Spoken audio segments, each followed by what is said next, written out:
پیر کامل۔ سیدہ اماں سے اس کی پہلی ملاقات ڈاکٹر سبت علی نے ملتان جانے سے پہلے لاہور میں کروائی تھی۔ سیدہ اماں کے بہت سے عزیز و اقارب ملتان میں رہتے تھے۔ ڈاکٹر سبت علی امامہ کو ان سے آگاہ کرنا چاہتے تھے تاکہ ملتان میں قیام کے دوران کسی بھی ضرورت یا ایمرجنسی میں وہ ان کی مدد لے سکے۔ سیدہ اماں ایک 65-70 سالہ بے حد باتونی اور ایکٹیو عورت تھیں۔ وہ لاہور کے اندرون شہر میں ایک پرانی حویلی میں تنہا رہتی تھیں۔ ان کے شوہر کا انتقال ہو چکا تھا، جبکہ 2 بیٹے بیرون ملک تعلیم حاصل کرنے کے بعد وہیں مقیم تھے۔ وہ دونوں شادی شدہ تھے اور ان کی بے حد اصرار کے باوجود سیدہ اماں باہر جانے پر تیار نہیں تھیں۔ ان کے دونوں بیٹے باری باری ہر سال پاکستان آیا کرتے اور کچھ عرصہ قیام کے بعد دوبارہ چلے جاتے تھے۔ ڈاکٹر سبت علی سے ان کی قرابت داری تھی، وہ ان کے کزن ہوتے تھے۔ ڈاکٹر سبت علی نے امامہ کے بارے میں پہلے ہی سیدہ اماں کو بتا دیا تھا، اس لیے جب وہ ان کے ساتھ ان کے گھر پہنچی تو وہ بڑی گرمجوشی سے ان سے ملی تھیں۔ انہوں نے ملتان میں موجود تقریباً اپنے ہر رشتہ دار کے بارے میں تفصیلات اس کی گوش گزار کر دی تھیں، اور پھر شاید اس سب کو ناکافی جانتے ہوئے انہوں نے خود ساتھ چل کر اسے ہاسپٹل چھوڑ آنے کی آفر کی، جسے ڈاکٹر سبت علی نے نرمی سے رد کر دیا۔ نہیں آپا، آپ کو زحمت ہوگی، ان کے بے حد اصرار کے باوجود نہیں مانے تھے۔ بہتر تو یہ ہے بھائی صاحب کہ آپ اسے میرے بھائیوں میں سے کسی کے گھر ٹھہرا دیں، بچی کو گھر جیسا آرام اور ماحول ملے گا۔ انہیں اچانک ہاسٹل پہ اعتراض ہونے لگا اور پھر انہوں نے ہاسٹل کی زندگی کے کئی مسائل کے بارے میں روشنی ڈالی، مگر ڈاکٹر سبت علی اور خود وہ بھی کسی کے گھر میں نہیں رہنا چاہتی تھیں۔ ہاسٹل بہترین آپشن تھا۔ سیدہ اماں سے اس کی دوسری ملاقات ملتان جانے کے چند ماہ بعد اس وقت ہوئی جب ایک دن اچانک اسے کسی خاتون ملاقاتی کی اطلاع ہاسٹل میں دی گئی تھی۔ کچھ دیر کے لیے وہ خوفزدہ ہو گئی تھی، وہاں اس طرح اچانک اس سے ملنے کون آ سکتا تھا، اور وہ بھی ایک خاتون، مگر سیدہ اماں کو دیکھ کر وہ حیران رہ گئی۔ وہ اس سے اسی گرمجوشی سے ملی تھی جس طرح لاہور میں ملی تھی۔ وہ تقریباً 2 ہفتے ملتان میں رہی تھی اور وہ ان 2 ہفتوں میں کئی بار ان سے ملنے آئیں۔ ایک بار اور وہ ان کے ساتھ ہاسٹل سے ان کے بھائی کے گھر بھی گئی۔ پھر یہ جیسے ایک معمول بن گیا تھا۔ وہ چند ماہ ملتان آتی اور اپنے قیام کے دوران باقاعدگی سے اس کے پاس آتی رہتی۔ وہ خود جب مہینے میں ایک بار لاہور آتی تو ان سے ملنے کے لیے بھی جاتی۔ کئی بار جب اس کی چھٹیاں زیادہ ہوتیں تو وہ اسے وہاں ٹھہرانے کے لیے اصرار کرتی۔ وہ کئی بار وہیں رہی تھی۔ سرخ اینٹوں کا بنا ہوا وہ پرانا گھر اسے اچھا لگتا تھا، یا پھر یہ تنہائی کا وہ احساس تھا جو وہ ان کے ساتھ شیئر کر رہی تھی۔ اس کی طرح وہ بھی تنہا تھی، اگرچہ ان کی یہ تنہائی ان کے ہم وقت میل جول کی وجہ سے کم ہو جاتی تھی، مگر ان کے باوجود وہ امامہ ان کے احساسات کو بنا کوشش کیے سمجھ سکتی تھی۔ لاہور واپس شفٹ ہونے سے بہت عرصے پہلے ہی انہوں نے امامہ سے یہ جان لینے کے بعد کہ وہ MSc لاہور سے کرنا چاہ رہی ہے، اسے ساتھ رکھنے کے لیے اصرار کرنا شروع کر دیا۔ اسی عرصے کے دوران ڈاکٹر سبت علی کی سب سے بڑی بیٹی ان کے پاس بچوں سمیت کچھ عرصے کے لیے رہنے چلی آئیں۔ ان کے شوہر PhD کے لیے بیرون ملک چلے گئے تھے۔ وہ ڈاکٹر سبت علی کے بھتیجے تھے۔ جانے سے پہلے وہ اپنی فیملی کو ان کے ہاں ٹھہرا گئے۔ ڈاکٹر سبت علی کے گھر میں جگہ کی کمی نہیں تھی، مگر امامہ اب ان کے گھر میں رہنا نہیں چاہ رہی تھی۔ وہ جلد از جلد اپنے پیروں پر کھڑا ہونا چاہتی تھی۔ ڈاکٹر سبت علی کے احسانات کا بوجھ تلے پہلے ہی اس سے زیادہ بار کر رہا تھا۔ یہ وہ نہیں چاہتی تھی کہ وہ ان کے پاس رہ کر تعلیم حاصل کرے، اور اس کے بعد اس کے جاب کرنے پر بھی وہ اسے کہیں اور رہنے نہ دیتے۔ لیکن اگر وہ پہلے ہی علیحدہ رہائش اختیار رکھتی تو اس کے لیے ان سے اپنی بات منوانا آسان ہوتا۔ سیدہ اماں کا گھر اسے اپنی رہائش کے لیے بہت مناسب لگا تھا۔ وہ جاب شروع کرنے پر انہیں مجبور کر کے کرائے کی مد میں کچھ نہ کچھ لینے پر مجبور کر سکتی تھی، مگر ڈاکٹر سبت علی شاید یہ سب کچھ گوارا نہ کرتے۔ ڈاکٹر سبت علی کے لیے اس کا فیصلہ ایک شوق کی طرح تھا۔ کیوں آمنہ، میرے گھر پہ کیوں نہیں رہ سکتی آپ؟ انہوں نے بہت ناراضی سے اس سے کہا۔ سیدہ آپا کے ساتھ کیوں رہنا چاہتی ہیں؟ وہ بہت اصرار کر رہی ہیں۔ میں انہیں سمجھا دوں گا۔ نہیں، میں خود بھی ان کے پاس رہنا چاہتی ہوں۔ میں ان کے ساتھ رہوں گی تو ان کی تنہائی دور ہو جائے گی۔ یہ کوئی وجہ نہیں ہے، آپ ان کے پاس جب چاہیں جا سکتی ہیں، مگر ساتھ رہنے کے لیے نہیں۔ پلیز آپ مجھے وہاں رہنے کی اجازت دے دیں، میں وہاں زیادہ خوش رہوں گی۔ میں اب آہستہ آہستہ اپنے پیروں پر کھڑا ہونا چاہتی ہوں۔ डॉक्टर सिब्तली ने हैरानी से उसे देखा। पैरों पर खड़े होने से क्या मुराद है आपकी? वो कुछ देर खामोश रही, फिर उसने कहा, मैं आप पर बहुत लंबे अरसे तक बोझ नहीं बनना चाहती। पहले ही मैं बहुत साल से आप पर इन्हिसार कर रही हूँ, मगर सारी जिंदगी तो मैं आप पर बोझ बनकर नहीं गुजार सकती। वो बात करते करते रुक गई। उसे लगा उसके आखिरी जुमले ने डॉक्टर सिब्तली को तकलीफ दी थी। उसे पछतावा हुआ। मैंने कभी भी आपको बोझ नहीं समझा आमना, कभी भी नहीं। बेटियां बोझ नहीं होती, और आप और मेरे लिए आप एक बेटी की तरह हैं। फिर ये बात मुझे बहुत दुख हुआ। मैं जानती हूँ अब्बू, मगर मैं सिर्फ अपनी फीलिंग्स की बात कर रही हूँ। दूसरे पर डिपेंडेंट होना बहुत तकलीफ दह बात है। मैं सईदा अम्मा के साथ रहकर जिंदगी पुरसुकून रहूंगी। मैं उन्हें पे करूंगी, आपको भी मैं कभी पे करना चाहूं तो भी ना कर सकूंगी। शायद मुझे 10 जिंदगियां भी मिली तो आपके एहसानात का बदला नहीं उतार सकती, मगर अब बस, अब और नहीं। मैंने जिंदगी को गुजारने के सारे तरीके अभी सीखने हैं। मुझे सीखने दें। डॉक्टर सिब्तली ने इसके बाद उसे दोबारा अपने घर में रहने पर मजबूर नहीं किया था। वो इसके लिए भी उनकी एहसानमंद थी। सईदा अम्मा के साथ रहने का तजुर्बा उसके लिए हॉस्टल में या डॉक्टर सिब्तली के यहाँ रहने से बिल्कुल मुख्तलिफ था। उसे उनके पास एक अजीब सी आज़ादी और खुशी का एहसास हुआ था। वो बिल्कुल अकेली रहती थी। सिर्फ एक मुलाजिमा थी जो दिन के वक्त घर के काम करके कर दिया करती थी और शाम को वापस चली जाया करती थी। वो बेहद सोशल लाइफ गुजारती थी। मोहल्ले में उनका बहुत आना जाना था, और न सिर्फ मोहल्ले में बल्कि अपने रिश्तेदारों के यहाँ भी, और उनके घर भी अक्सर कोई न कोई आता रहता था। उन्होंने मोहल्ले में हर एक से इमामा का तारुफ अपनी भांजी कहकर करवाया था, और चंद सालों के बाद ये तारुफ भांजी से बेटी में तब्दील हो गया था। अगरचे मोहल्ले वाले पिछले तारुफ से वाकिफ थे, मगर अब किसी नए मिलने वाले से जब वो इमामा को बेटी की हैसियत से मुतारफ करवाती तो किसी को कोई तजस्सुस नहीं होता था। लोग सईदा अम्मा की आदत से वाकिफ थे कि वो कितना मोहब्बत भरा दिल रखती थी। उनके बेटे भी इमामा से वाकिफ थे, बल्कि वो बाकायदगी से फ़ोन पर सईदा अम्मा से बात करते हुए उसका हाल अहवाल भी दरियाफ्त करते रहते थे। उनकी बीवी और बच्चे भी उससे बातचीत करते रहते थे। उनके बेटे हर साल पाकिस्तान आया करते थे, और उनके क़याम के दौरान भी इमामा को कभी ऐसा महसूस नहीं होता था जैसे वो उनकी फैमिली का हिस्सा नहीं थी। बाज़ दफ़ा उसे यूं ही लगता जैसे वो वाकई सईदा अम्मा की बेटी और उनके बेटों की बहन है। उन दोनों के बच्चे उसे फुप्पो कहा करते थे। पंजाब यूनिवर्सिटी से एमएससी करने के बाद उसने डॉक्टर सिब्तली के तवसत से एक फार्मास्यूटिकल कंपनी में जॉब करना शुरू कर दी। उसकी जॉब बहुत अच्छी थी, और पहली बार उसने माली तौर पर खुद मुख्तारी हासिल कर ली थी। ये वैसी ज़िंदगी नहीं थी जैसी वो अपने वालिदैन के घर गुजारती थी, ना ही वैसी थी जैसी ज़िंदगी के वो ख्वाब देखा करती थी। मगर ये वैसी भी नहीं थी जिन खदशात का वो घर से निकलते वक्त शिकार थी। वो हर एक के बारे में नहीं कह सकती थी, मगर उसके लिए ज़िंदगी मोजज़ात का दूसरा नाम थी। सालार सिकंदर जैसे लड़के से इस तरह की मदद, डॉक्टर सिब्तली तक रसाई, सईदा अम्मा जैसे ख़ानदान से मिलना, तालीम का मुकम्मल करना, और फिर वो जॉब, सिर्फ जलाल अंसर था जिसका ख्याल हमेशा उसे तकलीफ में मुब्तला कर देता था।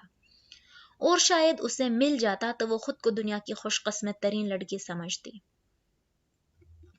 8 सालों ने उसमें बहुत सी तब्दीलियां पैदा कर दी थीं। घर से निकलते वक्त वो जानती थी कि अब दुनिया में उसके नखरे उठाने वाला कोई नहीं था।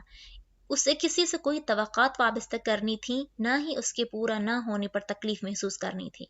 उसका रोना धोना भी वक्त गुजरने के साथ साथ कम होता जा रहा था।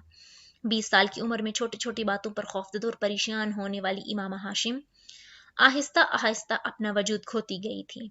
नई नमूदार होने वाली इमामा ज़्यादा पुरएतमाद और मजबूत एसाब रखती थी, मगर इसके साथ साथ वो बहुत ज़्यादा मोहतात भी हो गई थी। हर चीज़ के बारे में, अपनी गुफ्तगू के बारे में, अपने तौर एतवार के बारे में। डॉक्टर सिब्तली और सईदा अम्मा दोनों के ख़ानदानों ने उसे बहुत मोहब्बत और अपनायत दी थी, लेकिन इसके बावजूद हमेशा कोशिश करती थी कि वो कोई ऐसी बात या हरकत ना करे जो उन्हें काबिल एतराज़ या नागवार लगे। हाशिम मुबीन के घर में उसे ये सारी एहतियातें नहीं करनी पड़ती थीं, मगर वहाँ से निकलकर उसे यह सब कुछ सीखना पड़ा था। सईदा अम्मा की गुमशुदगी के दौरान वो ऑफिस में थी। 4 बजे के करीब जब वो घर आई तो घर को ताला लगा हुआ था। उसके पास इस ताले की दूसरी चाबी थी, क्योंकि इससे पहले भी सईदा अम्मा कई बार इधर उधर चली जाया करती थी। उसे तशवीश नहीं हुई। लेकिन जब मगरिब की अजान होने लगी तो वो पहली बार फिक्रमंद हुई, क्योंकि वो शाम को बताए बगैर कभी यूँ गायब नहीं होती थी। साथ वालों के यहाँ पता करने पर उसे पता चला कि उनका बेटा इन्हें बिलाल के घर सुबह छुड़ाया था। सईदा अम्मा पहले भी अक्सर वहां आती जाती रहती थी, इसलिए इमामा उन लोगों को अच्छी तरह जानती थी। इसने वहां फोन करके पूछा तो उसे पता चला कि वो दोपहर को वहां से जा चुकी थी, और तब पहली बार उसे सही मानों में तशवीश होने लगी। उसने बारी बारी हर उस जगह पता किया जहां वो जा सकती थी, मगर वो कहीं भी नहीं मिली, और तब उसने डॉक्टर सिब्दली को इतला दी। इसकी हालत तब भी बेहद खराब हो चुकी थी। सईदा अम्मा का मेलजोल अपने मोहल्ले तक ही था, वो अंदरून शहर के अलावा किसी जगह को अच्छी तरह नहीं जानती थी। उन्हें किसी दूसरी जगह जाना होता तो वो हमसाइयों के किसी लड़के के साथ जाती या फिर इमामा के साथ, और यही बात इमामा को तशवीश में मुब्तला कर रही थी।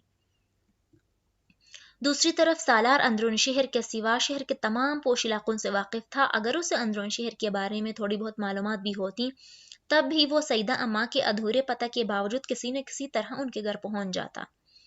डॉक्टर सिब्तली ने रात गए उसे सईदा अम्मा की खैरियत से अपने किसी जानने वाले के पास होने की इतला दी, और इमामा की जैसे जान में जान आई। मजीद 1 घंटे बाद दरवाजे की बेल बजी थी, और उसने तकरीबन भागते हुए जाकर दरवाजा खोला। दरवाजे की ओर से उसने सईदा अम्मा के पीछे खड़े एक खुशशक्ल आदमी को देखा, जिसने दरवाजा खुलने पर उसे सलाम किया, और फिर सईदा अम्मा को खुदा हाफिज कहते हुए मुड़ गया, और उस दूसरे दराज कामत शख्स के पीछे चलने लगा, जिसकी इमामा की तरफ पुश्त थी। इमामा ने उस पर गौर नहीं किया, वो तो बेइख्तियार सईदा अम्मा से लिपट गई थी। सईदा अम्मा अगले कई दिन उनके सामने उन दोनों का नाम लेती रहीं, सालार और फुरकान। इमामा को फिर भी शुबा नहीं हुआ कि वो सालार सिकंदर भी हो सकता था। मुर्दा लोग जिंदा नहीं हो सकते थे, और अगर उसे इसकी मौत का यकीन ना भी होता, तब भी सालार सिकंदर जैसा शख्स ना तो डॉक्टर सिब्तली का शिनासा हो सकता था, ना ही इसमें इस तरह की अच्छाइयाँ हो सकती थीं जिन अच्छाइयों का जिक्र सईदा अम्मा वक्तन फवक्तन करती रहती थीं। इसके कुछ अरसे बाद उसने जिस शख्स को उस रात सईदा अम्मा के साथ सीढ़ियों पर खड़े देखा था, उस शख्स से उसकी पहली मुलाकात हुई। फुरकान अपनी बीवी के साथ उनके यहाँ आया था। उसे वो और उसकी बीवी दोनों अच्छे लगे थे। फिर वो चंद एक बार उनके घर आए थे, उनके साथ उनकी शनासाई में इजाफा हो गया था। उसे जॉब करते तब 2 साल हो चुके थे। कुछ वक्त शायद उसी तरह गुजर जाता अगर वो इत्तेफाकन उस रोज सड़क से न गुजरती जहां जलाल के बनाई हुए ना हॉस्पिटल के नाम के बाहर उसका नाम आवीज़ा था। जलाल अंसर का नाम उसके कदम रोक देने के लिए काफ़ी था, मगर कुछ देर तक हॉस्पिटल के बाहर उसका नाम देखते रहने के बाद उसने तय किया था कि वो दोबारा उस सड़क पे कभी नहीं आएगी। जलाल शादी कर चुका था, ये वो घर छोड़ते वक्त ही सालार से जान चुकी थी, और वो दोबारा उसकी ज़िंदगी में नहीं आना चाहती थी, मगर इसका ये फैसला देरपा साबित नहीं हुआ। 2 हफ्ते के बाद फार्मास्यूटिकल कंपनी के ऑफिस से ही उनकी मुलाकात राबिया से हुई। राबिया वहाँ किसी काम से आई थी चंद लम्हों के लिए, तो उसे अपने सामने देखकर उसके समझ में ही नहीं आया कि वो किस तरह का रद्द अमल जाहिर करे। ये मुश्किल राबिया ने आसान कर दी। वो इससे एक बड़ी गर्मजोशी के साथ मिली। तुम एकदम गायब हो गई थी। कॉलेज और हॉस्टल में भी तो एक लंबा अरसा तूफान मचा रहा। राबिया ने छूटते ही उससे पूछा। इमामा ने मुस्कुराने की कोशिश की। बस मैं घर से चली गई थी। क्यों गई थी तुम तो जानती होगी, इमामा ने मुख्तसरन कहा। हाँ, मुझे कुछ अंदाज़ा तो था ही, मगर मैंने किसी से जिक्र नहीं किया। वैसे हम लोगों की बड़ी कमबख्ती आई, मेरी, जवेरिया, ज़ैनब, सब की। पुलिस तक ने पूछगछ की हमसे। हमें तो कुछ पता ही नहीं था तुम्हारे बारे में, मगर हॉस्टल और कॉलेज में बहुत सारी बातें फैल गई थी तुम्हारे बारे में। राबिया उसके सामने वाली कुर्सी पर बैठी मुसलसल बोले जा रही थी। तुम अकेली ही गई थी? उसने बात करते करते अचानक पूछा। हाँ, इमामा इंटरकॉम पर चाय कप कहते हुए बोली। मगर गई कहाँ थी? कहीं नहीं, यहीं लाहौर में थी। तुम बताओ, तुम क्या कर रही हो आजकल? और जवेरिया, ये बाकी सब? इमामा ने बात बदलते हुए कहा। मैं प्रैक्टिस कर रही हूँ लाहौर में। जवेरिया इस्लामाबाद में होती है, शादी हो गई है उसकी एक डॉक्टर से। मेरी भी फारूक से हुई है, तुम्हें याद तो होगा, क्लास फेलो था मेरा। इमामा मुस्कुराई और ज़ैनब, उसका दिल बेइख्तियार धड़का था। हाँ, ज़ैनब आजकल इंग्लैंड में होती है, रेजिडेंसी कर रही है वहाँ अपने शोहर के साथ। उसके भाई के हॉस्पिटल में ही फारूक प्रैक्टिस करते हैं। इमामा ने बेइख्तियार उसे देखा। जलाल अंसर के हॉस्पिटल में? हाँ, उसी के हॉस्पिटल में। वो स्पेशलाइजेशन करके आया है कुछ अरसा पहले, लेकिन बेचारे के साथ बड़ी ट्रेजेडी हुई है। चंद माह पहले तलाक हो गई। हालांकि इतना अच्छा बंदा है, मगर इमामा उसके चेहरे से नजर नहीं हटा सकी। तलाक क्यों? पता नहीं, फारूक ने पूछा था उससे। कह रहा था अंडरस्टैंडिंग नहीं हुई। बीवी भी बड़ी अच्छी थी उसकी, डॉक्टर है वो भी, लेकिन पता नहीं क्यों तलाक हो गई। हम लोगों को तो खासा आना जाना था उनके घर में, हमें कभी भी अंदाजा नहीं हुआ कि ऐसा कोई मसला है दोनों के दरमियान। एक बेटा है 3 साल का, वो जलाल के पास ही है। उसकी बीवी वापस अमेरिका चली गई है। رابعہ لاپرواہی سے تمام تفصیلات بتا رہی تھی۔ تم اپنے بارے میں بتاؤ، تو میں جان گئی ہوں تم اپنے بارے میں یہ تو میں جان گئی ہوں کہ یہاں تم جاب کر رہی ہو، مگر اسٹڈیز تو تم نے مکمل نہیں کی۔ MSc کیا ہے کیمسٹری میں، اور شادی وغیرہ وہ ابھی نہیں۔ پیرنٹس کے ساتھ تمہارا جھگڑا ختم ہوا یا نہیں؟ امامہ نے حیرت سے اس کو دیکھا۔ نہیں۔ پھر اس نے مدھم آواز میں کہا۔ وہ کچھ دیر اس کے پاس بیٹھی رہی، پھر چلی گئی۔ امامہ باقی کا سارا وقت آفس میں ڈسٹرب رہی۔ اس نے جلال انصر کو کبھی بلایا نہیں تھا، وہ اسے بلا نہیں سکتی تھی۔ اس نے صرف اپنی زندگی میں اس کو الگ کر دیا تھا، مگر وہاں بیٹھے ہوئے اس دن اسے احساس ہوا کہ یہ بھی ایک خوشگمانی یا خود فریبی کے سوا کچھ نہیں تھا۔ وہ جلال انصر کو اپنی زندگی سے الگ بھی نہیں کر سکتی تھی۔ وہ صرف اس کی زندگی میں داخل ہو کر اسے کسی پریشانی سے دوچار کرنا نہیں چاہتی تھی، نہ ہی اس کی ازدواجی زندگی کو خراب کرنا چاہتی تھی، لیکن یہ جاننے کے بعد کہ اس کی ازدواجی زندگی پہلے ہی ناکام ہو چکی ہے اور وہ ایک بار پھر اکیلا ہے، اسے یاد آیا 8 سال پہلے وہ کسی طرح اس شخص کے حصول کے لیے بچوں کی طرح مچلتی رہی تھی، وہ اسے حاصل نہیں کر سکی تھی۔ تب بہت سی دیواریں، بہت سی رکاوٹیں تھیں جنہیں وہ پار کر سکتی تھی، نہ جلال انصر کر سکتا تھا۔ مگر اب بہت وقت گزر چکا تھا، ان رکاوٹوں میں سے اب کچھ بھی ان دونوں کے درمیان نہیں تھا۔ اسے اس بات کی کوئی پرواہ نہیں تھی کہ وہ ایک شادی کر چکا ہے یا اس کا ایک بیٹا بھی تھا۔ مجھے اس کے پاس ایک بار پھر جانا چاہیے، شاید وہ اب بھی میرے بارے میں سوچتا ہو، شاید اسے اب اپنی غلطی کا احساس ہو، امامہ نے سوچا تھا۔ اس نے آخری بار فون پر بات کرتے ہوئے اسے جو کچھ کہا تھا، امامہ اس کے لیے اس کو معاف کر چکی تھی۔ جلال کی جگہ جو بھی ہوتا وہ یہی کہتا۔ صرف ایک لڑکی کے لیے تو وہ کوئی بھی اتنا رسک نہیں لیتا، اور پھر اس کا کیریئر بھی تھا جسے وہ بنانا چاہتا تھا۔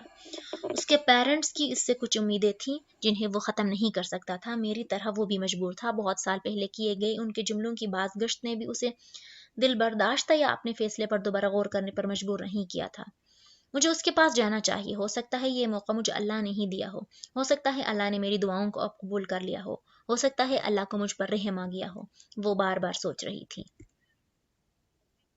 ورنہ اس طرح اچانک رابعہ میرے سامنے کیوں آ جاتی؟ مجھے کیوں یہ پتا چلتا کہ اس کی بیوی سے علیحدگی ہو چکی ہے؟ ہو سکتا ہے اب میں اس کے سامنے جاؤں تو وہ فیصلہ کر چکی تھی۔ وہ جلال انصر کے پاس دوبارہ جانا چاہتی تھی۔